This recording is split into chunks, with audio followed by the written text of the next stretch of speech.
안녕하세요. 2022년 총익치기공학 중간고사 대체과제 디지털 신대륙 메타버스 세상 어떻게 준비해야 할까를 발표하게 된 치기공학과 2020-1836 임정혁이라고 합니다.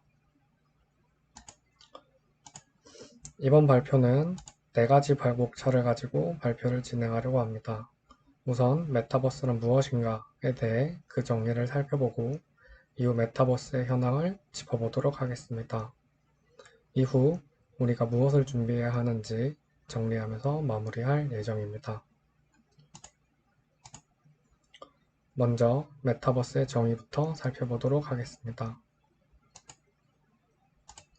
메타버스가 어디에서 왔을까에 대한 가장 평범한 답은 1992년 닐 스티븐슨이 발표한 SF 소설 스노우 크래시라는 것일 겁니다.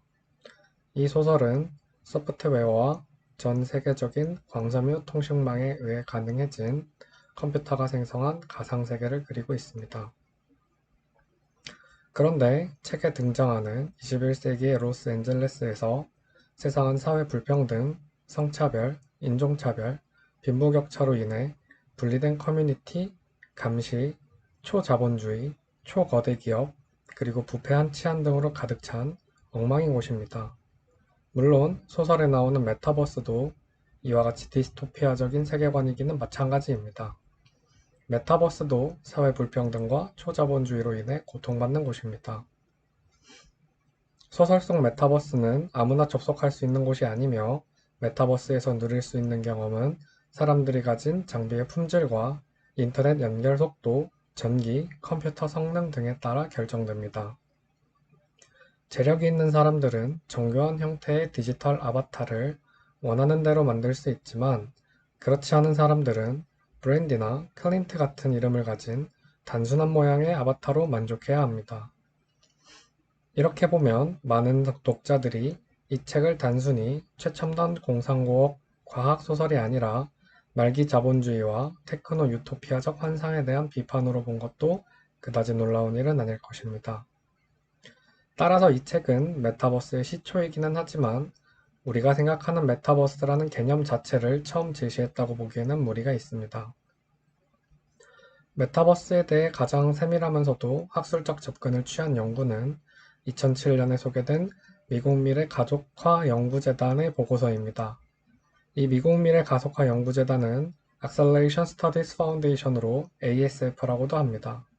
이 ASF는 인터넷의 미래를 연구하는 메타버스 로드맵 MVR이라는 프로젝트를 진행했는데 이 프로젝트는 특히 가상화와 3D 기술에 중심을 두어 2017년에서 2025년까지 발생할 미래에 대해 예측을 하며 새로운 사회적 공간으로 메타버스를 제시했습니다. 이 연구에서도 메타버스는 정의하기 어려운 용어라는 설명으로 시작하지만 가상화와 3D를 두 개의 핵심으로 설명하고 있습니다. 보고서는 메타버스를 가상으로 강화, 확장된 현실세계, 그리고 현실처럼 지속하거나 연구화된 가상공간의 융복합된 공간으로 정의합니다. 현실처럼 지속하거나 연구화된 가상공간은 아직은 구체적인 사례로 제안할 만큼 성공 사례가 존재하지 않습니다. 메타버스의 장점을 이러한 특징으로 주로 설명하고는 있지만 일종의 잠재적 능력으로 미래에 구현될 것이라는 막연한 추측 또는 소망을 담고 있어서 아직은 현실성이 떨어집니다. 우리가 사는 삶의 공간이 가상 공간까지 확장되어 현실과 가상의 구분이 모호해지는 경험을 가정하고는 있지만 실제로 그러한 경험을 하기까지 얼마나 긴 시간이 필요할지 우리는 알 수 없습니다. 그래서 현재 소개되는 메타버스에 대한 전망과 예측 등이 소설이나 영화처럼 비현실적으로 그려지는지도 모르겠습니다. 메타버스의 정의는 매우 넓은 단일한 개념으로는 설명하기 어려운 개념적인 모호함을 가지고 있습니다. 우리의 삶과 함께하고 우리가 사는 환경에 녹아드는 다양한 개념으로서 메타버스를 정의할 수 있는데 무엇보다 3D 환경을 강조하고 싶습니다. 이때 당시만 하더라도 아직 3D 기술이 충분히 발전하지 못해서 그랬겠지만 2D 기반 웹 환경을 뛰어넘어 2D와 3D 환경이 각각의 장점이 있고 혼재하는 공간으로 메타버스를 설명합니다. 요약하면 메타버스는 가상 공간일 뿐만 아니라 우리가 사는 현실 세계와 가상세계를 연결하는 연결고리이자 교차점이고 가상공간과 현실세계가 결합하고 융합하며 상호작용하는 공간입니다. 메타버스를 설명하기 위해서는 그림과 같이 X, Y 두 개의 핵심 축을 알아야 할 필요가 있습니다. X축은 내재적 요소, intimate, 그리고 외재적 요소, external로 나누고 Y축은 증강, argumentation, 그리고 simulation으로 나뉩니다. 이 두 개의 축은 독립적이면서도 단절적인 공간이 아닙니다. 일종의 스펙트럼으로 연속 상상에 있는 개념으로 기술이면서도 동시에 이러한 기술로 만들어지는 애플리케이션이기도 합니다. 내외재적 요소와 증강 시뮬레이션이 교차하는 영역에 따라 각각 가상세계, Virtual World, 거울세계, Mirror World, 증강현실, Augmented Reality, Life Logging으로 설명합니다.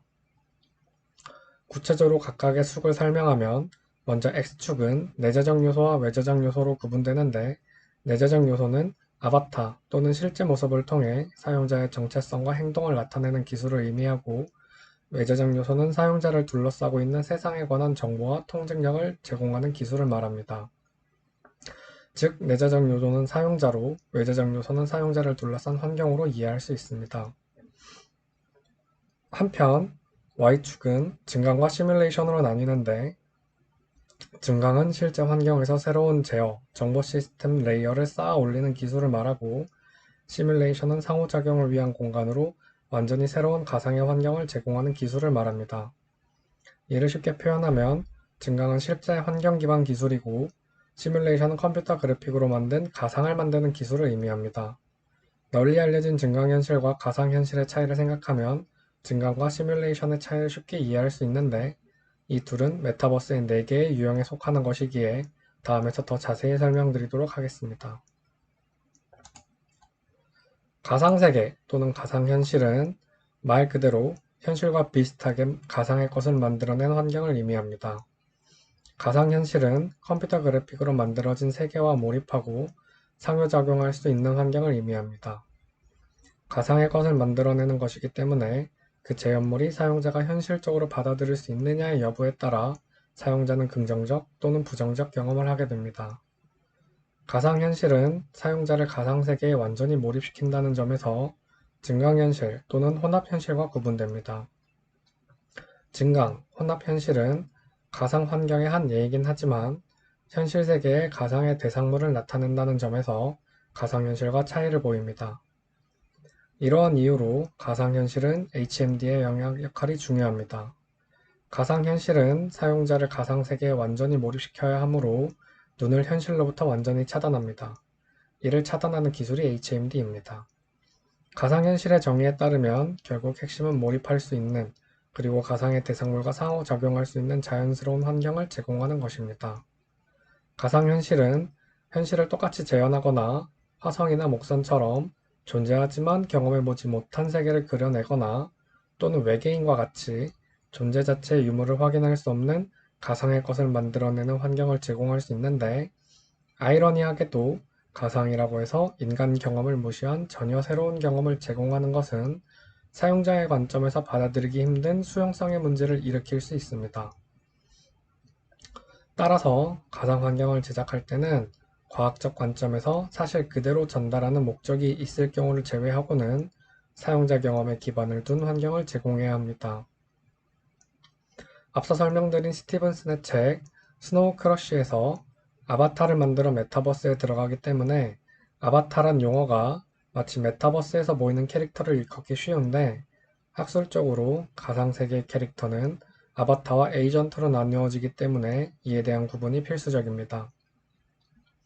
가상현실 공간에서 캐릭터를 일반적으로 아바타로 통칭하곤 하지만 누가 이 캐릭터를 통제하느냐에 따라 즉 인간에 의해 제어되면 아바타이고 컴퓨터 알고리즘에 의해 제어되면 에이전트인 것에 따라 용어가 구분됩니다. 이러한 차이 때문에 가상 공간에서 거주하는 캐릭터로서 아바타와 에이전트는 그 특징도 다릅니다. 아바타는 사용자가 접속해서 직접 조작할 때만 살아 움직이는 데 반해 에이전트는 늘 그곳에 머물며 아바타를 상대할 수 있습니다. 이론적으로 무한대의 에이전트를 만들어 각각의 목적에 맞춰 활용할 수 있습니다. 2002년 연구에서는 에이전트가 아바타만큼 중요한 역할을 하지 않는다고 생각하지만 인공지능의 발전은 인간이 작동하는 것보다 더 인간다운 에이전트의 등장을 예측하므로 현실과 같이 지속하는 가상세계로 존재하는 메타버스를 기대하는 것도 이상한 일은 아닐 것입니다. 다음으로 거울세계는 말 그대로 현실 세계를 그대로 복제해 디지털 형태로 표현한 세계를 말합니다. 거울세계는 정보가 풍부한 가상세계이면서 동시에 현실 세계를 그대로 반영합니다. 이렇게 만들어지기 위해서는 정교하게 만들어진 가상 매핑, 모델링, 지리 공간 및 기타 센서, 위치 인식, 라이프 로깅 기술 등이 필요합니다. 정의에서 짐작하시다시피 거울 세계는 가상으로 만들어지긴 했지만 현실에 기반을 둡니다.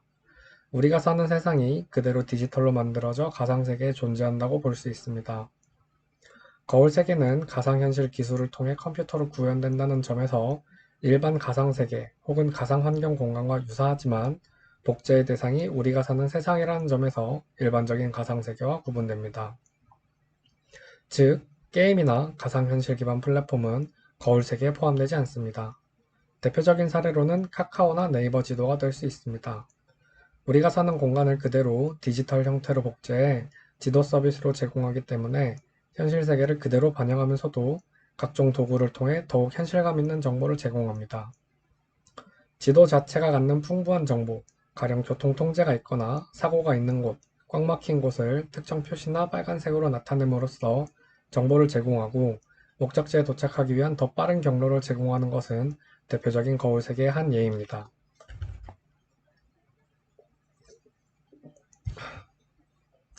거울 세계와 비슷한 개념으로 디지털 트윈이 많이 언급되기도 합니다. 디지털 트윈은 물리적인 대상 혹은 물리적인 대상이 모인 생태계를 실시간, 가상으로 구현하는 것을 의미합니다. 디지털 트윈의 개념은 2010년 나사에서 처음 발표한 개념입니다. 나사는 당시 우주정거장의 실시간 디지털 버전을 지상에서 구현하여 문제 발생 시 이를 진단하는 데 사용했습니다. 이후 IT 컨설팅 기업인 가트너가 2017년 기술 동향 발표에서 향후 3에서 5년간 수십억 개의 물리적 오브젝트 혹은 시스템이 동적인 소프트웨어 구현물인 디지털 트윈으로 구현될 것이라고 예측하면서 디지털 트윈은 본격적으로 주목받기 시작했습니다. 정의상으로 디지털 트윈과 거울 세계는 크게 다르지 않습니다. 거울 세계가 현실을 가상세계에 구현하는 것에 주안점을 둔 개념이라면 디지털 트윈의 경우 상대적으로 IoT 센서를 활용해 현실의 특정 대상이나 생태계를 가상세계에 구현하고 이러한 데이터를 활용하여 인공지능을 통해 그 대상의 변화를 예측하고 실시간으로 관리하는 데 집중하는 개념이라고 볼 수 있습니다. 즉, 디지털 트윈의 핵심은 실제 현실의 물리적 오브젝트나 시스템에 대한 데이터를 수집하여 이를 컴퓨터 프로그램으로 구현하고 이를 이용하여 특정 작업이 미칠 영향을 예측하거나 시뮬레이션 하는 데 있습니다. 이러한 디지털 트윈의 발전에는 IoT 센서의 역할이 큽니다. 그리고 IoT 기술이 발전함에 따라 디지털 트윈을 적용하는 생태계 역시 더 정교해지고 복잡해질 것으로 예측합니다. 공상과학 영화에서 미리 어떠한 작업이나 사건을 시뮬레이션하듯 실제 현실에서의 상황을 구체적으로 예측하는 것 역시 궁극적으로는 가능해질 것으로 보입니다. 디지털 트윈 관련 기술은 엔진과 같이 복잡한 부품부터 빌딩, 공장, 그리고 도시에 이르는 거대하고 복잡한 대상까지 구현할 수 있는 방향으로 발전하고 있으며 향후 인간에 대한 디지털 트윈 역시 구현 가능할 것으로 예측됩니다. 디지털 트윈은 센서를 통해 현실의 대상에 대한 정보를 실시간으로 전달받고 이를 통해 현실의 대상을 실시간으로 시뮬레이션하여 실제 대상물의 향후 퍼포먼스나 잠재적인 에러 발생을 예측할 수 있습니다. 혹은 실제 대상의 프로토타입을 가상현실에 구현하여 실제 대상을 개발하기 전에 제품 개발용으로 사용하는 것 역시 가능합니다. 이런 점에서 디지털 트윈은 거울 세계를 구현한 사례로 볼 수 있습니다. 외재적 요소이면서도 동시에 시뮬레이션을 대표하는 사례인 거울 세계는 사용자를 둘러싸고 있는 세상과 상호작용할 수 있는 완전히 새로운 가상의 환경으로 디지털 트윈으로 구현되는 것입니다. 다음은 증강현실입니다. 현실과 가상현실 사이에는 가상성의 정도에 따라 현실과 더 가까울 수도 있고 가상현실과 더 가까울 수도 있는데 이러한 구분을 위해 제시한 것이 현실, 가상성의 연속성이란 개념입니다. 즉, 가상성이란 개념은 어느 단계를 구체적으로 단절시킬 수 있는 것이 아니라 현실에 더해서 가상의 대상물이 얼마나 많이 더해지는가에 따라 가상현실에 가까워진다는 연속체적인 속성을 띈다는 주장입니다. 가상성이라는, 즉 컴퓨터 그래픽을 통해 제공되는 대상물이 더 많으면 많을수록 증강현실이고, 증강가상, 그리고 궁극적으로 오로지 컴퓨터 그래픽으로만 제공된 환경일 때 가상현실이라는 용어를 사용할 수 있음입니다. 그리고 현실과 가상현실이라는 양극단 사이에 존재하는 모든 것이 바로 혼합현실입니다. 따라서 우리가 가장 빈번하게 사용하는 용어인 증강현실은 혼합현실의 한 부류이고 디스플레이에 구현되는 현실 환경에 비해서 컴퓨터 그래픽의 활용이 상대적으로 적은 환경을 의미합니다. 또 다른 정의로는 증강현실을 현실 세계에 가상의 대상물을 구현하게 함으로써 실제를 대체하는 것이 아닌 실제를 보완하는 역할을 한다는 것입니다. 증강현실은 세 개의 특징이 있습니다. 현실과 가상이 결합되어야 하고 실시간으로 상호작용이 가능하며 가상의 대상물이 현실 세계에서 정확하게 배치되어야 합니다. 증강 혼합 현실을 보기 위해서는 반드시 투시형 HMD가 필요합니다. 증강 혼합 현실의 특성상 현실을 기반으로 해서 가상의 대상물을 봐야 하므로 안경과 같이 현실을 보면서 정확하게 특정 위치에 가상의 대상물이 위치하는 것을 표현할 수 있는 기기가 필요한 것입니다. 기존에는 증강현실을 시각적 정보 인식을 유일한 판단 기준으로 삼았습니다. 그러나 시각뿐만 아니라 촉각과 청각 역시 증강현실로 포함됩니다. 가령 음성 또는 문맥 기반 정보가 이어폰과 같은 청각기기를 통해 전달되는 오디오 인터페이스 역시 증강현실로 보이는 것입니다. 최근 애플에서 소개한 공간음향이 하나의 예가 될 것 같습니다. 공간음향은 머리의 움직임을 추적하는 기능으로 시청 중인 영화나 비디오의 서라운드 사운드 환경을 구현하여 마치 영화관에 온 것처럼 소리가 모든 곳에서 들리는 효과를 나타내는 효과를 말합니다. 소리의 크기는 사전에 설정된 그대로 유지되지만 음성은 화면의 배우나 동작에 맞춰 3차원의 몰입형 음향으로 제공되는 것입니다. 이렇게 되면 기존의 스테레오 사운드보다 더욱 실감나게 콘텐츠를 즐길 수 있어서 현실감은 더욱 증폭될 것입니다. 그동안 실감 미디어 연구에서 특히 가상현실의 몰입감을 높이기 위해서 시각적 요소뿐만 아니라 청각, 촉각, 후각 등 인간의 감각을 총체적으로 자극해야 함을 주장하기도 했는데 증강현실의 경우는 시각적 자극에 한정한 것이 일반적이었습니다. 그러나 이러한 관점은 증강현실의 정의를 인간의 모든 감각적 정보로 확장한다는 점에서 매우 큰 의미가 있겠습니다. 마지막으로 라이프 로깅입니다. 라이프 로깅은 디지털로 저장되고 접근 가능한 기록물로 정의됩니다.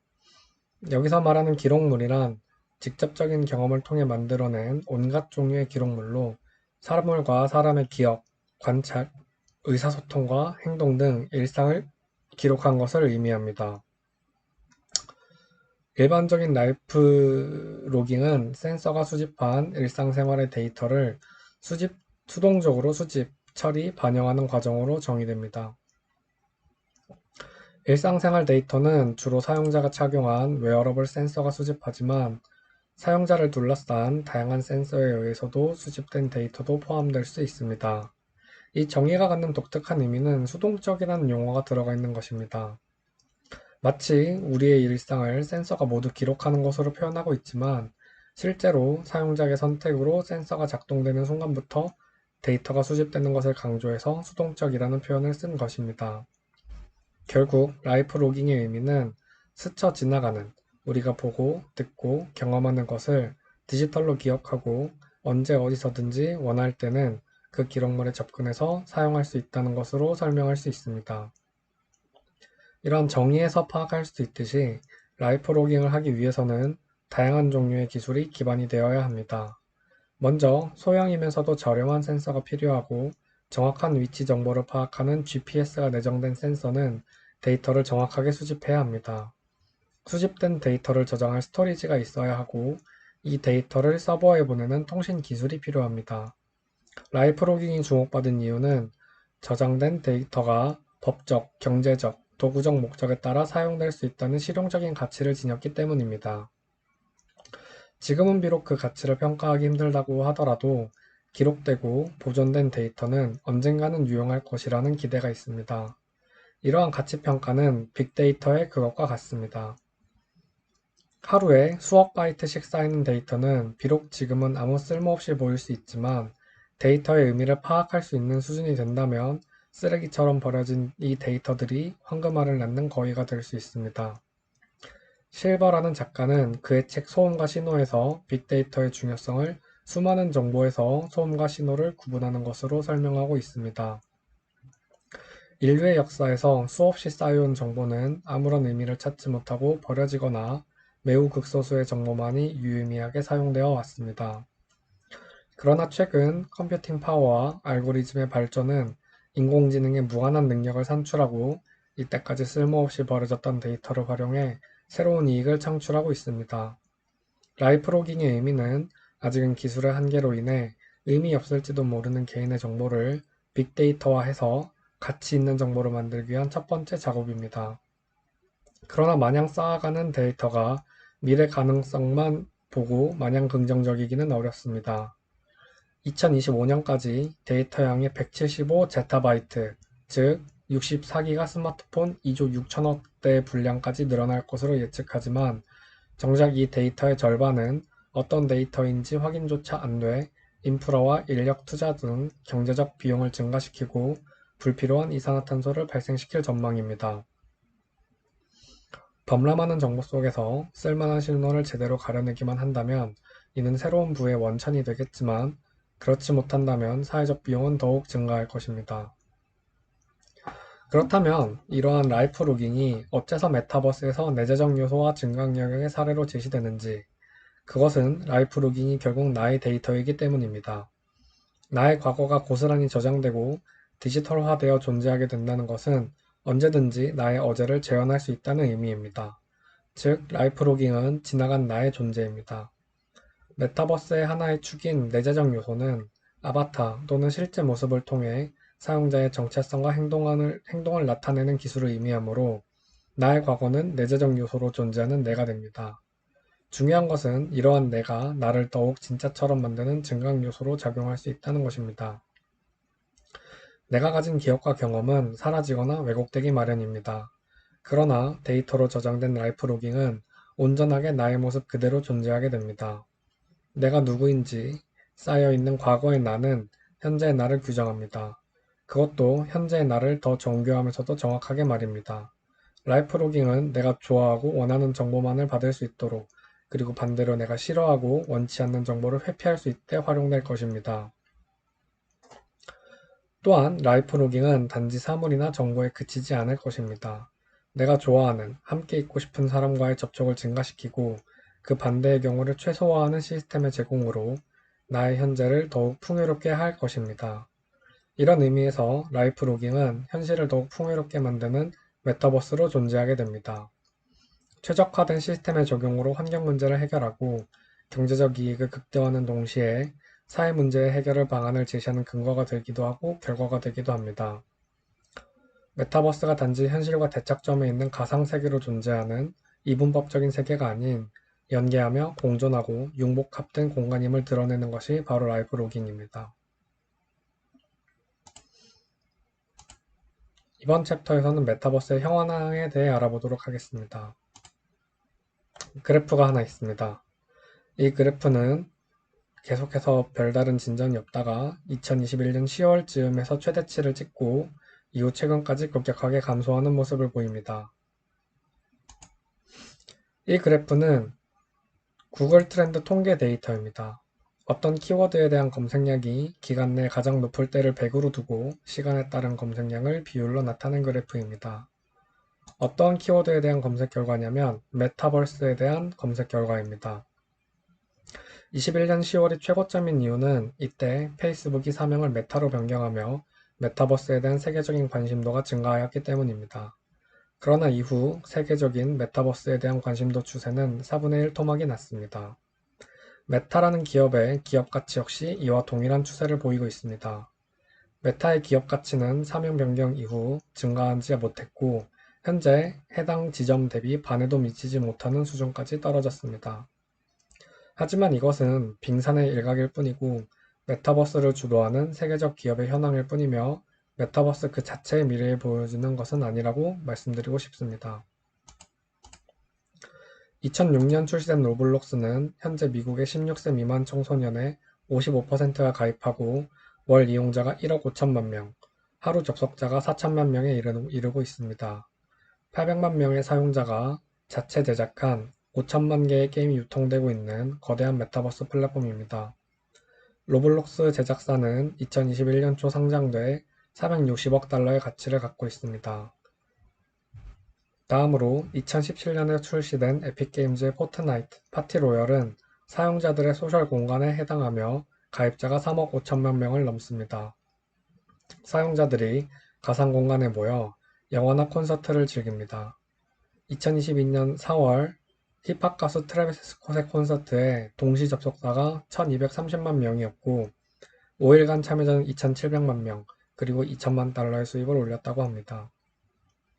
국내에서는 2018년 출시된 제페토가 메타버스의 대표주자라고 할 수 있습니다. 귀여운 아바타 캐릭터와 다양한 아이템, 얼굴 표정으로 지어하는 캐릭터와 증강현실, 사용자 제작 콘텐츠까지 다양한 기능을 제공합니다. 메타버스를 가상으로 강화, 확장된 현실 세계와 현실처럼 지속하거나 영구화된 가상세 공간의 융복합된 공간으로 정의하며 가상세계, 거울세계, 증강현실, 라이프로깅을 메타버스의 대표적인 사례로 설명합니다. 가상세계와 거울세계가 컴퓨터 그래픽으로 만든 현실과 정반대 있는 공간이라면 증강현실과 라이프로깅은 현실에 있지만 기술의 적용으로 현실감을 증폭한 공간으로 메타버스의 의미를 이야기합니다. 자동차, 도로, 건물 등 현실 세계를 구성하는 수많은 물질이 존재하지만 이들이 존재하는 이유는 이 공간을 살아가는 인간을 위한 요소일 뿐 그 자체가 목적이 될 수는 없습니다. 마찬가지 이유로 메타버스라는 공간을 이해하기 위한 시도 역시 기술이 아닌 인간이 중심이 되어야 공간의 의미폐획이 명확해집니다. 이 공간은 분절된 공간이 아닌 용석성상에 있는 공간이면서도 다차원적인 것이고 사용자가 이 세 개의 조건을 어떻게 느끼느냐에 따라 높은 수준의 메타버스 또는 낮은 수준의 메타버스로 존재할 수 있습니다.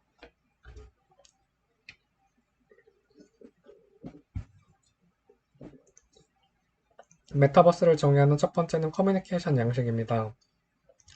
가상현실과 혼합현실과 같은 실감 미디어가 3차원의 입체적 대상물을 통해 시각적으로 현실감 있는 정보를 제공하고 영상으로 전달되는 정보 외에 다양한 액세서리를 통해 상호작용성을 가능하게 하므로 더욱 몰입할 수 있는 미디어입니다.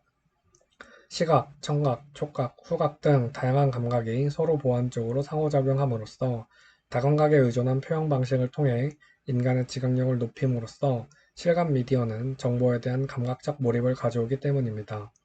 이러한 상호작용성이 이루어지는 과정은 결국 어떠한 입출력 기기를 사용하여 감각기관에 영향을 미치는 것인데 이러한 입출력 기기가 다양하고 풍부해질수록 상호작용의 효과는 더욱 두드러지게 됩니다.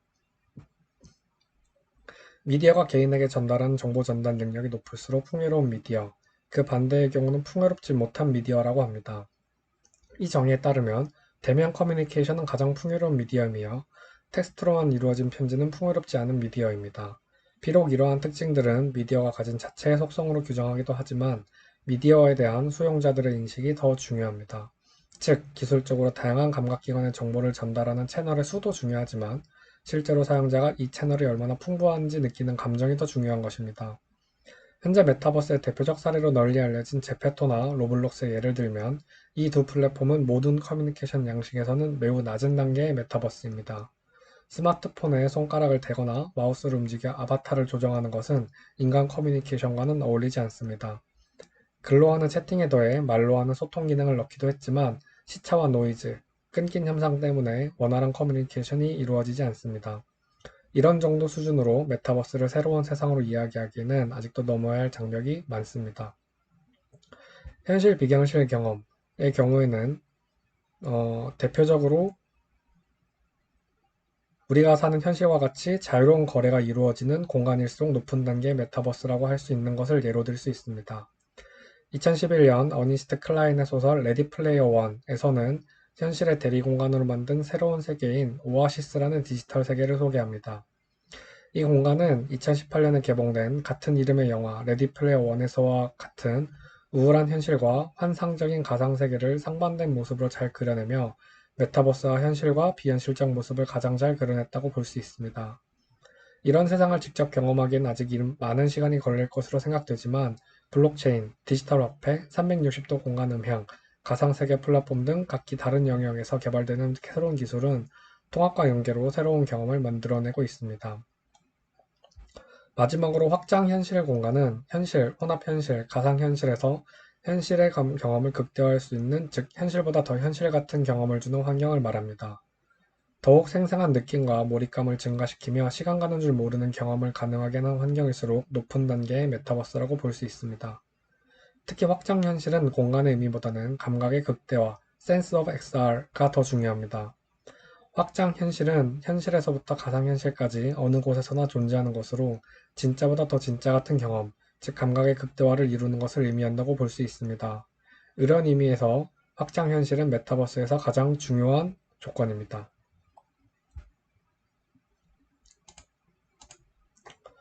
즉 우리가 준비해야 될 것에 대해서 알아보도록 하겠습니다.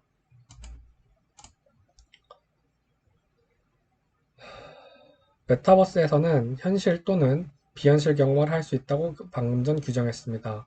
메타버스에서 공연을 할 수도 있고 공연을 볼 수도 있습니다. 상거래 활동도 할 수 있습니다. 친구를 만들 수도 있고 연애도 할 수 있습니다. 인간 아바타와 에이전트가 상호작용하는 공간이 될 수도 있습니다. 가장 중요한 것은 이러한 활동을 하면서 진짜 같은 경험을 할 수 있느냐의 여부입니다.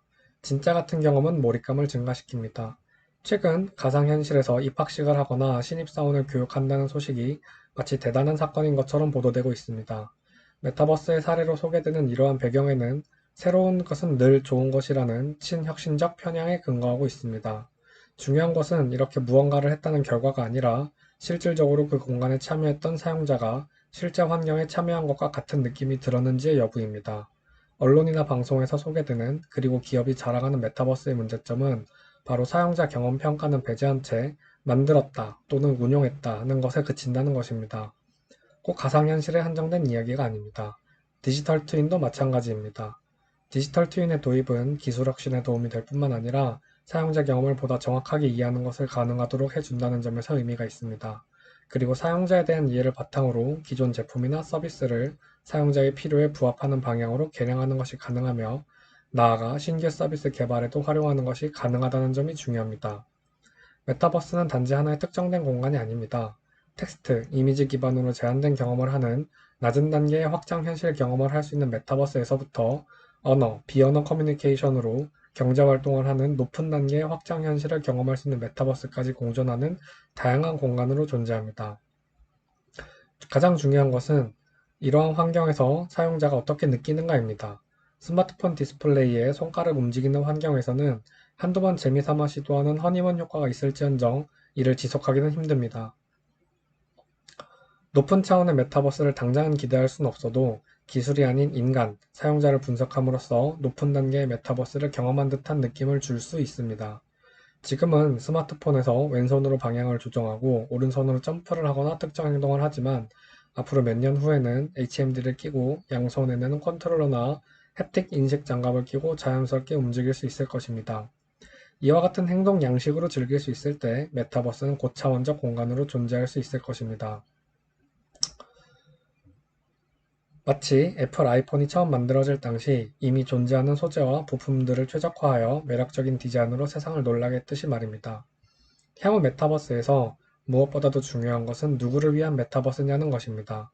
메타버스라는 용어 자체에 현혹되기보다는 궁극적으로 메타버스에서 생활할 사용자 관점에서 메타버스가 어떤 의미가 있는지, 그리고 메타버스가 사용자를 위해 어떤 가치 있는 공간이 될 것인지 분명히 할 필요가 있습니다. 이러한 사용자 관점의 철학이 밑바탕되어야 메타버스가 가져올 역기능을 최소화할 수 있을 것입니다. 메타버스는 메타버스를 만드는 기술과 메타버스에 포함되는 현재 제공되는 서비스가 갖는 모든 문제점을 고스란히 내포하고 있습니다. 빅데이터, 인공지능, 소셜미디어, 게임, 가상현실 등이 갖는 문제점, 예를 들어 개인정보 침해, 빅브라더, 알고리즘 편향성, 사이버 성범죄 등을 모두 포함하고 있습니다.